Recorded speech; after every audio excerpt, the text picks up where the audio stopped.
A daring rescue by the Oregon Army National Guard in less than ideal conditions to save the life of a sick and stranded hiker. Not necessarily knowing exactly what altitude we were headed to, and that's hard to see under night vision goggles.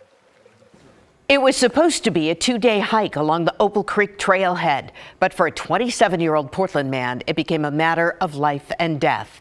Trace Downen says his muscles seized. He couldn't move and his heart rate was skyrocketing. And that's when the Marion County Sheriff's Office called the Army Black Hawk for help. Tonight we are hearing from the pilot of that Black Hawk helicopter for the first time. He says there were several variables to deal with during this rescue, but for him, it's all in a day's work. KGW's Chris Willis spoke with him today at the base in Salem, and this was definitely a precision rescue, Chris. Yeah, it really had to be. This was literally like plucking a needle out of that proverbial haystack. The sun was setting. The night vision goggles were the only way this crew could operate. The cloud ceiling about 4,000 feet. To make matters worse, the Oregon Army National Guard is volunteer, so a crew had to be assembled in a hurry to save Downen's life.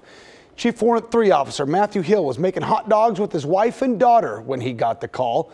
Within an hour, he was behind the controls of the HH-60 Black Hawk helicopter. A crew chief and a medic were also called in. Elevation and wind were factors that crews on the ground had managed to get to the sick hiker. Trace Downen, they got him to a partial clearing. You can see in this video, partial clearing has a different meaning to this Black Hawk crew. They were able to drop a hoist nearly 250 feet and lift Downen and the medic up to safety. But even that was tough because they were on an incline on the side of a hill.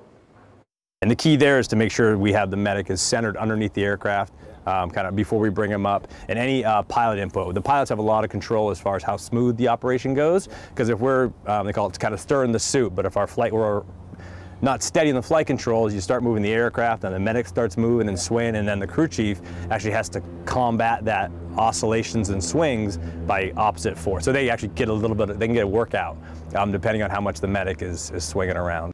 Look at that, so many variables, including those trees there. Luckily, no swinging. The rescue went perfectly. Downen's recovering in Portland tonight. He told us he feels incredibly lucky because had he stayed on the trail, he doesn't think he would have survived. Meantime, the pilot, Chief Warrant Officer Matthew Hill, also has flown rescues on Mount Hood. He says luckily his crew does training exercises in that general area. They are a busy group down there. 2/3 of the base is currently deployed in Iraq. Joe?